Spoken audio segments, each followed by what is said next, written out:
O núcleo do homem. Palestra realizada em 17 de novembro de 1967.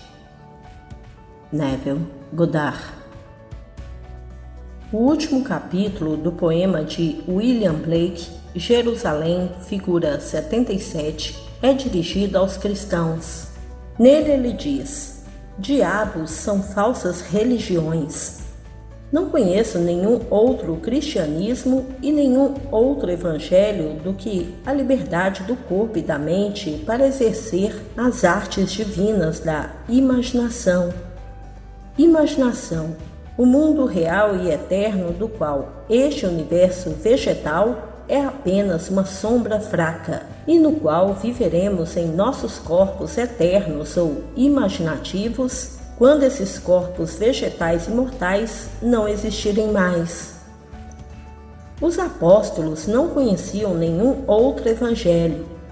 O que é esse talento que é uma maldição para esconder? Quais são os tesouros do céu que devemos acumular para nós mesmos? Eles são outros além de estudos mentais e performances? Este é o único cristianismo que Blake poderia afirmar.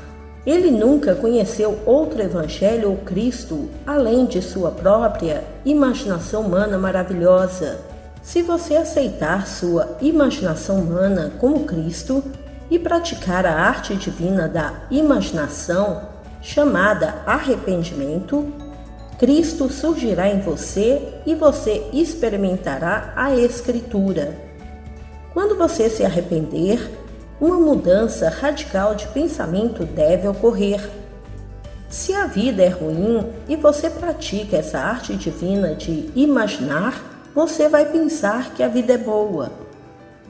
A imaginação pode ver, tocar, ouvir, saborear e sentir outras coisas além daquilo que seus sentidos estão experimentando agora. Se você persistir em reconhecer o que seus sentidos internos estão dizendo, até que você seja persuadido da realidade deles, você verá a evidência deles. Então, você saberá por experiência quem é realmente Cristo. A imaginação é o único Cristo que Blake já ouviu falar. Os apóstolos não sabiam de nenhum outro. E qualquer outra crença era uma religião falsa que Blake chamava de diabo. Quando você acredita em alguém do lado de fora, você o coloca em conflito com o segundo mandamento. Você fez uma imagem esculpida, mas foi-lhe dito: não faça nenhuma imagem de escultura para mim. E quando você pensa que alguém além de si mesmo é Cristo, sua religião é falsa e você tem um demônio. Agora deixe-me compartilhar esta experiência perfeitamente maravilhosa com você. Um amigo escreve: no escritório fui confrontado com um problema. Assim, acreditando que a imaginação cria a realidade, tomei duas palavras que seriam escritas por uma determinada pessoa se o problema fosse resolvido, e as formasse em minha imaginação. Durante o dia, no entanto, essas palavras se reorganizariam em um pensamento negativo e eu teria que as corrigir vez após vez. Naquela noite, adormeci vendo essas palavras e em meu sonho elas voltaram a se rearmar para indicar a continuidade do problema. Enquanto tentava corrigi-los, um braço de túnica branca apareceu e escreveu as duas palavras na caligrafia idêntica daquele que escreveria o roteiro. Foi verdade? Vendo isso, eu caí em um sono profundo e quando acordei, lembrando da experiência, eu me movi durante o dia como um sonâmbulo. Naquela noite, ao me aposentar, enquanto pensava nessas palavras, senti uma energia dentro de mim tão feroz que não pude retornar ao estado de dúvida. Tomei este sentimento como uma resposta maravilhosa e deixei cair todo o desejo de rever as palavras mais uma vez. Não sei se o evento aconteceu ou não, mas sei que será. pois imaginar cria realidade. A imaginação humana, enterrada em tudo, é Cristo Jesus e não há outro. Cristo deve despertar em você, e quando Ele faz em você individualmente, você vai experimentar a Cristo. Todo mundo sofre. Você pode viver em um estado saudável e não conhecer o sofrimento físico, mas sofrerá com a perda de um amigo. O versículo mais curto da Escritura é: Jesus chorou. Aqui Deus está derramando uma lágrima. Quando alguém deixa a sua vida e você não pode mais tocá-lo fisicamente, você sofre em sua imaginação. Portanto, Cristo sofre. Como Blake, não conheço nenhum outro cristianismo ou outro evangelho. Se você acredita em qualquer outro, você tem uma religião falsa, que é um demônio. Agora deixe-me compartilhar outra experiência do meu amigo. Ele disse: eu me encontrei no Oriente Próximo, em uma comunidade primitiva, ainda que comercial e intelectual do seu tempo. Eu estava lá com o único propósito de ouvir você falar com a multidão de uma loja de grãos, querendo ouvir cada palavra que você disse, até mesmo as observações involuntárias. Pedi aos aldeões para citar qualquer coisa que eles tivessem ouvido você dizer. Pareceu-me levar semanas para ouvir você e os relatórios dos moradores. Então, meus pais terrestres vieram, preocupados com minha morada, e eu era completamente indiferente a eles. Mas quando meu pai sentou em um saco de grãos e ouviu você, percebi que ele também estava começando a entender. Então, eu encontrei você em uma rua lateral. Você estava vestindo uma longa túnica branca. Como eu lhe contei sobre minhas experiências, senti uma grande alegria quando você me garantiu que eu havia feito todas elas. Ele viu corretamente. Agora deixe-me mostrar-lhe onde ele está nas Escrituras. No livro de Lucas, Jesus, na idade de 12 anos, foi levado para a Páscoa em Jerusalém. Agora, 12 é a idade da puberdade, quando o homem pode criar. Quando seus pais retornaram à Galileia, descobriram que Jesus estava desaparecido e o procuraram por 3 dias. Encontrando-o no templo, questionando os professores, sua mãe disse: Filho, como você pôde fazer isso conosco? Você não sabe que seu pai e eu procuramos você ansiosamente? Então Jesus respondeu: Por que você me procura? Você não sabe que eu devo estar na casa de meu pai? A versão King James traduz essa frase como sobre os negócios de meu pai. Mas a pergunta feita implica em espaço ou localização.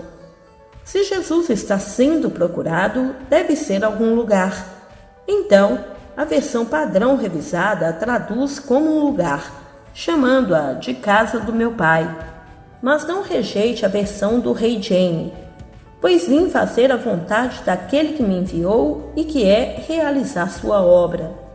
Falando de algo totalmente diferente agora, Jesus ignorou qualquer parentesco físico e disse: Eu devo tratar dos negócios de meu pai. Então se diz: eles não entenderam o que ele disse a eles. Meu amigo chegou ao fim de sua jornada.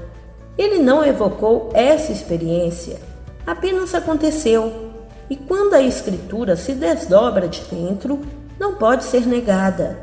Estamos aqui para cumprir as Escrituras, a palavra de Deus, não para construir monumentos para nós mesmos ou ter livros escritos sobre nós, pois o que não está registrado nas Escrituras é inexistente. No Espírito, eu disse a ele que ele estava fazendo a parte de Cristo aos 12 anos de idade. Ele está agora se movendo em direção ao inevitável fim. Quando ele conhece a verdade e que tudo o que ele vê, embora apareça fora, está dentro de sua imaginação, do qual este mundo de mortalidade é apenas uma sombra. Esta manhã acordei cedo demais para levantar.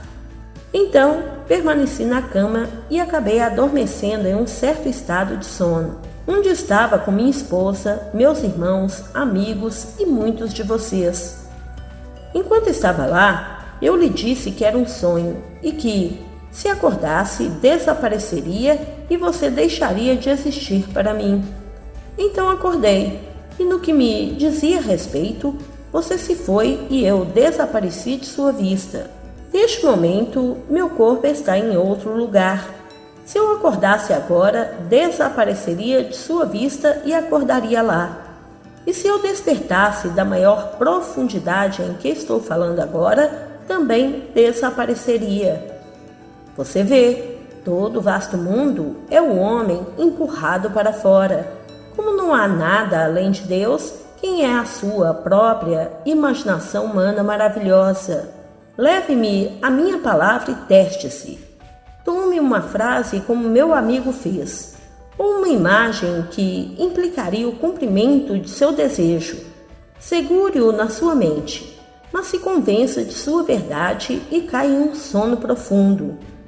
Se você fizer isso, nenhum poder na terra pode impedir seu desejo de se objetivar. Agora Amós nos diz: vou mandar uma fome sobre o homem. Não será fome de pão ou sede de água, mas de ouvir a palavra de Deus. Quando essa fome vem, ela é tão intensa que nada te satisfará, senão uma experiência de Deus. E quando nada mais entra em sua mente, você chegou ao fim da estrada. É-nos dito, ele leu o livro A Lei de Deus com interpretação, de modo que aqueles que o ouviram entenderam a leitura. Na superfície, a Bíblia é um livro fechado, lido com os olhos velados, mas quando alguém vem, cujos olhos foram abertos ao experimentar as Escrituras, ele compartilha o significado mais profundo do livro e interpreta sua leitura da revelação. No livro de João, a pergunta é feita: como este homem recebeu tal aprendizado quando não estudou? As Escrituras não podem ser discernidas intelectualmente. Entende-se apenas através da revelação. Somente quando o drama de Jesus Cristo se desdobrou em mim, eu entendi o mistério cristão. Agora, como Blake, sei por experiência que a imaginação humana é Cristo, o Pai de toda a vida. O homem está sempre procurando a causa dos fenômenos da vida, chamado Deus no Antigo Testamento e Pai no Novo Testamento. Mas o homem só encontrará sua causa no final de sua jornada, quando Davi o revelar como o único Deus. Dizem que Jesus abriu os olhos dos cegos, mas quem são eles? Não são eles que não podem ver a verdade das Escrituras? Se eu lhe disser que a sua imaginação humana é Deus, o Pai de toda a vida, e se você não acredita em mim a ponto de testar sua imaginação, você é cego. Mas se você tentar, seus olhos serão abertos para a causa de toda a vida. Meu amigo me viu ensinando em uma casa de grãos, semeando meu grão, a palavra de Deus, em 4 tipos diferentes de solo. Alguns caíram na movimentada estrada da vida, alguns entre as pedras, outros entre os espinhos, bem como solo preparado para recebê-lo. Embora meu amigo tenha viajado pela cidade do mundo para me encontrar e veja seu pai terreno começando a entender, seu interesse agora é encontrar seu Pai Celestial como sua imaginação humana. Ele agora está colocando sua imaginação à prova e provando isso além da medida. Ele sabe que a cada momento ele deve plantar e colher, plantar e colher. Ele me convocou como professor em quem confia. Embora eu esteja diante de você como outro, Se eu não estou em você, esse drama não seria verdade. Se tudo no meu mundo está em mim, então tudo em seu mundo está em você. E se eu estou no seu mundo, então eu estou em você. Todo sonho é egocêntrico. Quando ele me viu na casa de grãos, ele estava olhando para uma projeção de si mesmo. Tudo está saindo de Cristo, o núcleo do seu ser. Meu amigo me tirou de si mesmo para dizer que ele está no final de sua jornada. Ele e eu não somos dois, mas um. Eu sou em você e você está em mim, mútua no amor divino. Embora pareça haver muitos de nós, cada imaginando a palavra Elohim é uma unidade composta de outras. Portanto, eu sou em todos e todos estão em mim. Todos cumprirão as Escrituras, pois a vida não está terminada até que isso aconteça. Nenhum homem virá do espaço exterior ou de algum ventre sagrado e te salvará. Cristo vem a você de dentro de você, porque é onde ele está enterrado. Seu corpo é seu sepulcro, do qual ele se levanta e se desdobra. E somente quando isso acontecer, você saberá a verdade e será libertado. Agora, você acredita em mim e usa sua imaginação conscientemente ou você não faz? Se você não agir agora, você eventualmente, como ninguém, será perdido. Se você morrer esta noite, sua crença não será transformada, mas você será restaurado para a vida em um mundo tão real quanto este. Você conhecerá as mesmas limitações que você conhece aqui. Você vai sofrer, ser enganado, trair e ser traído, até acreditar no ponto de ação. Então, as Escrituras se desdobrarão dentro de você, e você partirá desta era de morte para entrar na era da vida, controlando sua própria imaginação humana maravilhosa. Meu amigo acreditou tanto nas duas palavras que ouviu quando adormeceu, que as levou a um sonho e viu a mão escrevê-las no roteiro. É isso que peço a todos que façam. Você se enviou ao mundo com um propósito e não retornará até que tenha realizado o trabalho que veio realizar. A morte não termina o trabalho que Deus começou em você, pois o mundo não termina no ponto em que seus sentidos deixam de registrá-lo. Você pode não ouvir, tocar ou ver quem você ama, mas quando você deixa este corpo, você é instantaneamente restaurado para aquele que é tão sólido e real quanto o que você usa agora. Você terá cerca de 20 anos de idade, em um ambiente mais adequado para o trabalho ainda a ser feito em você. Enquanto estiver lá, você ouvirá essas palavras e ainda poderá recusá-las. Mas Deus não é zombado. Ele tentará de novo e de novo, até que você o ouça com compreensão. Então, você começará a viver pela palavra de Deus e a despertar para descobrir que você é Ele, que você é o único falado nas Escrituras. E todas as promessas de Deus encontram o seu fim em você. As promessas feitas a Abraão, Davi e os profetas são cumpridas em Cristo, pois sua imaginação é sua esperança de glória. Ele me fez saber o mistério de sua vontade, de acordo com seu propósito que ele estabeleceu em Cristo como um plano para a plenitude dos tempos, para unir todas as coisas no céu e na terra. Tudo é trazido de volta e redimido em você. E no final, somos todos um. O Cristo cósmico não é alguém que nasceu há 2000 anos, mas um padrão de salvação que está enterrado em todo filho nascido de mulher. Sua história é descrita nas Escrituras como um padrão para seguir espiritualmente. Meu amigo foi levado em espírito no meio do mundo.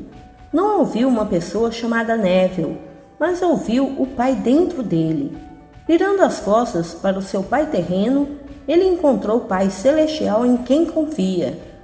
Ele chegou ao ponto de perceber que ele é o Pai, projetando e instruindo a si mesmo. Mas a única maneira dele saber disso é através do Filho único de Deus, Davi, o Davi da fama bíblica. Quando Davi estava diante de mim, não havia incerteza quanto ao relacionamento. Eu sabia que ele era meu filho e ele sabia que eu era seu pai. Você pode estar inseguro quanto a alguém que você passa na rua, mas quando Davi está diante de você, não há incerteza alguma. Você conhecerá Davi, seu filho que estava perdido, porque adormeceu para sonhar o sonho da vida. Ele estava morto e está vivo novamente. Davi nunca perdeu uma batalha, porque o Senhor estava com ele. E quando toda a vida acabar e você estiver no final da jornada, Davi, um homem depois do seu coração que faz toda a sua vontade, vai aparecer e te chamar de pai. Então você deixará este mundo não mais para ser restaurada à vida, pois você estará ciente de sua força vital. A Escritura deve ser experimentada para ser entendida. Não é história secular, mas a história da salvação. É a história de Deus que morreu e se enterrou na humanidade. A história de como ele se eleva individualmente do estado da morte para se tornar o único pai do único filho. Se eu sei que eu sou o pai de Davi e você sabe que é seu pai, não somos um só pai? Por mais impossível que pareça, sem perda de identidade, teremos o mesmo filho e saberemos que somos o mesmo pai. Faria alguma diferença para você se você fosse o dono do mundo, mas não sabia disso? Você criou o mundo e tudo que está nele, mas adormeceu e está sonhando que você é limitado, pobre, doente e faminto. E você continuará seu sonho no mundo do tempo, até que você me ouça na loja de grãos e acredite em mim até o ponto de ação. Amado irmão, se você ainda não é inscrito em nosso canal, se inscreva, ative o sininho de notificações e compartilhe esse vídeo com nossos irmãos a terem esse conhecimento. Sugiro a todos que adquirem os 7 livros em um de Neville Goddard, para que possam se aprofundar verdadeiramente nesses conhecimentos. Devemos ter esse livro juntamente com a nossa Bíblia cristã. Esse livro tem toda a informação que todos necessitam para compreender a Bíblia. Clique no link abaixo, na descrição desse vídeo, e adquira agora o livro impresso O Despertar da Consciência, ou poderão adquirir os 7 e-books digitais ou mesmo adquirir o pacote completo que está com um valor sensacional. Adquira agora para que possa ter o discernimento que tanto almeja, passo a passo nos 7 livros. Muita paz e luz a todos. Namastê.